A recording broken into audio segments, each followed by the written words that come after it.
আমি প্রায় এতখানি মোটা মানে দস্তা রিসার্চ করার গবেষণাপত্র দিয়ে সেন্ট্রালকে চিঠি দিয়েছিলাম। আমাদের প্রশ্ন, 4 সালে মাননীয় মুখ্যমন্ত্রী বাংলার জন্য সরকারের থেকে কি দাবি জানিয়েছিলেন? জানিয়ে থাকলে তার লেটার কোথায়? বাংলা ভাষাকে ধ্রুপদী ভাষার স্বীকৃতি দেওয়া হয়েছে। এক কথায় বলতে গেলে অত্যন্ত প্রাচীন এই ভাষা, সেই ভাষায় বহু মানুষ কথা বলে। একটা ছোট্ট স্ট্যাটিস্টিক্স আপনাদেরকে দিই এই ভিডিওর একদম শুরুতেই, সেটা হচ্ছে যে গোটা পৃথিবীতে যত মানুষ রয়েছে, যত রকম ভাষায় তারা কথা বলেন, তার মধ্যে 5ম স্থানে আসে এই বাংলা ভাষা। অর্থাৎ বাংলা ভাষা গোটা পৃথিবীতে র্যাঙ্ক করছে 5ম জায়গায়।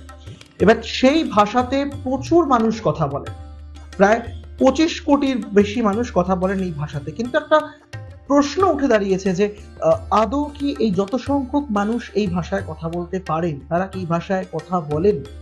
আর এই ভাষা যদি ধ্রুপদী ভাষা যে পেয়ে গেল, এর জন্য কি বাংলার কোনো রকম ভাবে কোনো কিছুতে এগোবে? স্বীকৃতি পেয়েছে, তার জন্য কি কিছু লাভ হবে আমাদের? এরকম নানান প্রশ্ন ঘুরপাক খাচ্ছে সমাজ মাধ্যম থেকে শুরু করে রাস্তাঘাটে। যদিও এই কথাটা বলার কারণ অন্য, এবং যে প্রসঙ্গে এবার আপনাদের নিয়ে যাব তা হচ্ছে যে বাংলা ভাষাকে ধ্রুপদী ভাষার স্বীকৃতি দেওয়া হয়েছে, খুব ভালো কথা।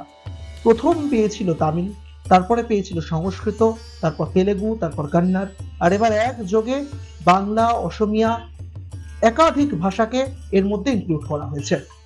সব মিলিয়ে একটা প্রশ্ন দাঁড়াচ্ছে যে এই বাংলা ভাষা যে ধ্রুপদী ভাষার স্বীকৃতি পেয়েছে, খুব ভালো কথা, আমরা তার জন্য অত্যন্ত গর্বিত। কিন্তু এর মধ্যেও কি রাজনীতিটা না আনলে হতো না? রাজনীতির প্রসঙ্গ এর মধ্যে উঠেছে। কেন বলছি? দু তরফ থেকেই দড়ি টানাটানি শুরু হয়ে গিয়েছে এই স্বীকৃতি কে নিবে।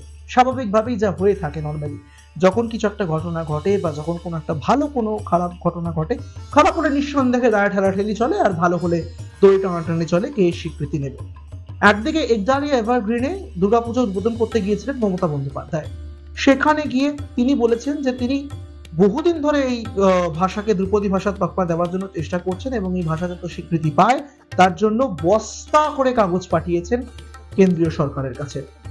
আবার সাংবাদিক বৈঠক করে একেবারে উল্টো কথা শুনিয়ে দিলেন সুকান্ত মজুমদার, কেন্দ্রীয় প্রতিমন্ত্রী। তিনি বলছেন যে 2004 সালে যখন এই ধ্রুপদী ভাষার স্বীকৃতি দেওয়া শুরু হয়, বা যে নামগুলো আপনাদেরকে পরপর বললাম যে ভাষাগুলিকে দেওয়া হয়েছে, সেই সময় ইউপিএ সরকারে ছিলেন স্বয়ং মমতা বন্দ্যোপাধ্যায়। তখন তিনি মুখ্যমন্ত্রী ছিলেন না।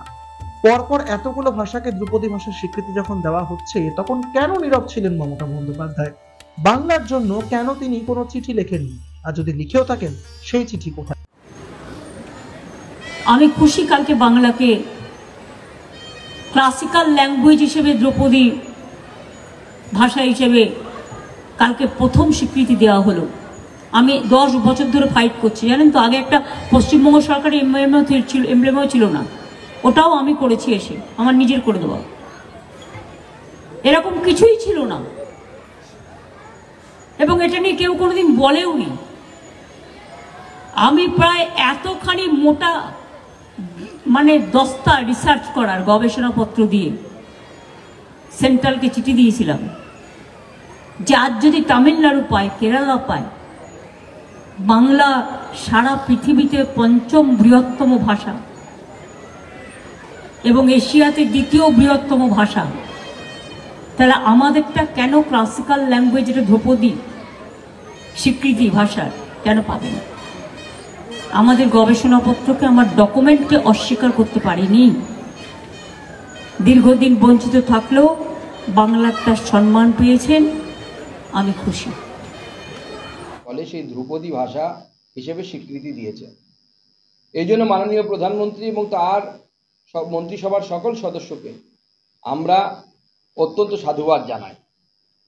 যথারীতি আমাদের মুখ্যমন্ত্রী এই ঘটনার ক্রেডিট নেওয়ার চেষ্টা করছেন, এবং তিনি বলছেন উনিই নাকি করেছেন। তাহলে কয়েকটি সত্য আপনাদের সামনে আমি রাখতে চাই, এবং তার উত্তর তৃণমূল কংগ্রেস এবং মুখ্যমন্ত্রীর তরফ থেকে আমরা আশা করি।